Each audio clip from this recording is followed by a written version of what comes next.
ಶಾರದಾ ಶಾರದಾಂಭೋಜವದನಾವದನಾಂಬುಜೇ ಸರ್ವದಾ ಸರ್ವದಾಸ್ಮಾಕಂ ಸನ್ನಿಧಿಂ ಸನ್ನಿಧಿಂ ಕ್ರಿಯಾತ್. ಸಮಸ್ತ ವೀಕ್ಷಕರಿಗೂ ಜನವರಿ ತಿಂಗಳ ಮಕರ ರಾಶಿಯ ಮಾಸ ಭವಿಷ್ಯದ ಕಾರ್ಯಕ್ರಮಕ್ಕೆ ಸುಸ್ವಾಗತ. ನಾವು ಮೊದಲಿಗೆ ಈ ಮಾಸದಲ್ಲಿ ನಡೆಯುವಂತಹ ಗ್ರಹಗಳ ಬದಲಾವಣೆಗಳ ಬಗ್ಗೆ ತಿಳಿದುಕೊಳ್ಳೋಣ.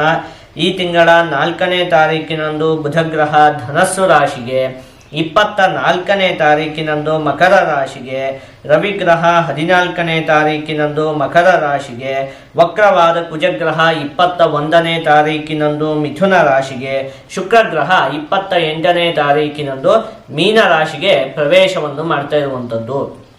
ಇದಿಷ್ಟು ಕೂಡ ಈ ಮಾಸದಲ್ಲಿ ನಡೆಯುವಂತಹ ಪ್ರಮುಖವಾದ ಗ್ರಹಗಳ ಬದಲಾವಣೆ. ಈಗ ಇದನ್ನೆಲ್ಲ ಆಧರಿಸಿ ಈ ಮಾಸದಲ್ಲಿ ನಿಮಗೆ ಯಾವ ರೀತಿಯಾದಂತಹ ಫಲ ಪ್ರಾಪ್ತಿಯಾಗಲಿದೆ ಅಂತ ಹೇಳಿ ನಾವು ಒಂದೊಂದಾಗಿ ನೋಡ್ತಾ ಹೋಗೋಣ.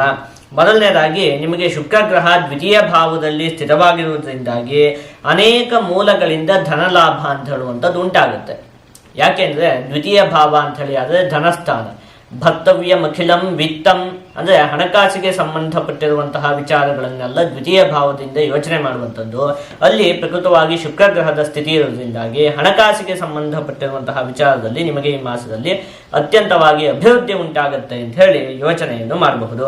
ಇನ್ನು ದ್ವಾದಶ ಭಾವದಲ್ಲಿ ಬುಧಗ್ರಹದ ಸ್ಥಿತಿ ಇರೋದ್ರಿಂದಾಗಿ ಒಂದಷ್ಟು ಧಾರ್ಮಿಕ ಕಾರ್ಯಗಳಿಗೆ ನೀವು ಹಣದ ವ್ಯಯವನ್ನು ಕೂಡ ಮಾಡ್ತೀರಿ. ಉತ್ತಮವಾಗಿ ಹಣದ ಒಂದು ಆಗಮನವೂ ಉಂಟಾಗುತ್ತೆ. ಒಂದಷ್ಟು ಒಳ್ಳೆಯ ಕೆಲಸಗಳಿಗಾಗಿ ಹಣದ ವ್ಯಯವನ್ನು ಕೂಡ ನೀವು ಈ ಮಾಸದಲ್ಲಿ ಮಾಡ್ತೀರಿ.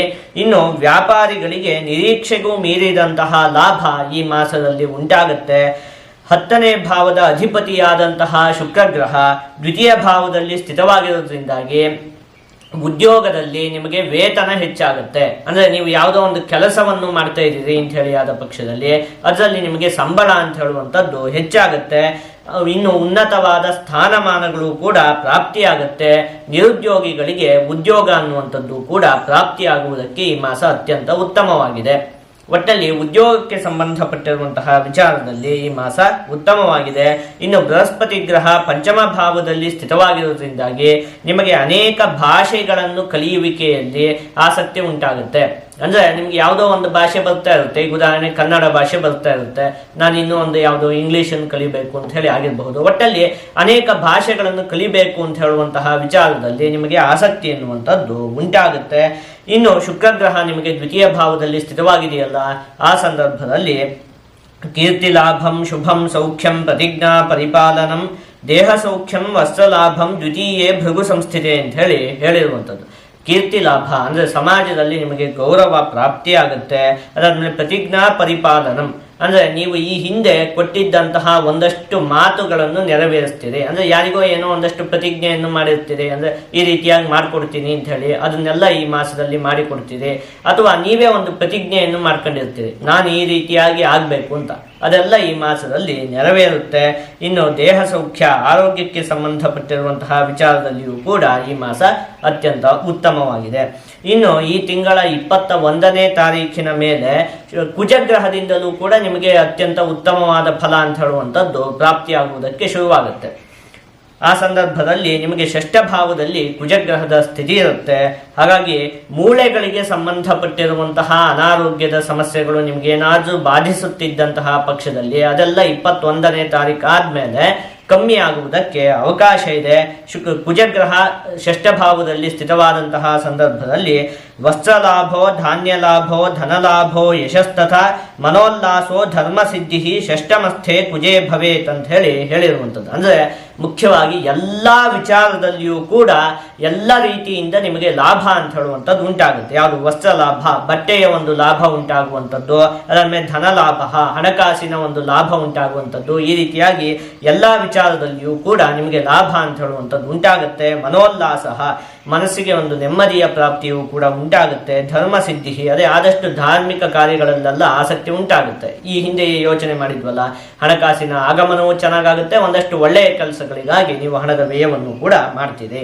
ಇದಿಷ್ಟು ಇದಿಷ್ಟು ಕೂಡ ಈ ಮಾಸದಲ್ಲಿ ನಿಮಗೆ ಪ್ರಾಪ್ತಿಯಾಗುವಂತಹ ಅತ್ಯಂತ ಉತ್ತಮವಾದ ಫಲಗಳು. ಈಗ ನೀವು ಒಂದೆರಡು ವಿಚಾರದಲ್ಲಿ ಒಂದು ಸ್ವಲ್ಪ ಜೋಪಾನವಾಗಿರ್ಬೇಕಾಗುತ್ತೆ. ಮುಖ್ಯವಾಗಿ ರವಿಗ್ರಹ ನಿಮ್ಮ ರಾಶಿಯಲ್ಲೇ ಸ್ಥಿರವಾಗಿರುವಂಥದ್ದು. ಆ ಸಂದರ್ಭದಲ್ಲಿ ಜನ್ಮನ್ಯಾಯಾಸದೋರ್ಕಃ ಅಂತ ಹೇಳಿರುವಂಥದ್ದು.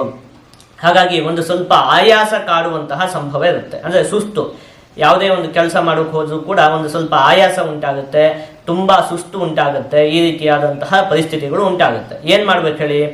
ಆದಷ್ಟು ನೀವು ಪೌಷ್ಟಿಕಾಂಶ ಯುಕ್ತವಾದಂತಹ ಆಹಾರವನ್ನು ಸೇವಿಸಬೇಕು, ಆದಷ್ಟು ಒಳ್ಳೆಯ ಆಹಾರವನ್ನು ಸೇವಿಸಬೇಕು. ಇನ್ನೊಂದು, ರವಿಗ್ರಹ ನಿಮ್ಮ ರಾಶಿಯಲ್ಲೇ ಸ್ಥಿತವಾಗಿರೋದ್ರಿಂದಾಗಿ ಒಂದು ಸ್ವಲ್ಪ ಕೋಪ ಅನ್ನುವಂಥದ್ದು ಹೆಚ್ಚಾಗಿ ಕಾಡುತ್ತೆ. ಆದಷ್ಟು ನೀವು ತಾಳ್ಮೆಯಿಂದ ವ್ಯವಹಾರವನ್ನು ಮಾಡಬೇಕಾಗುತ್ತೆ.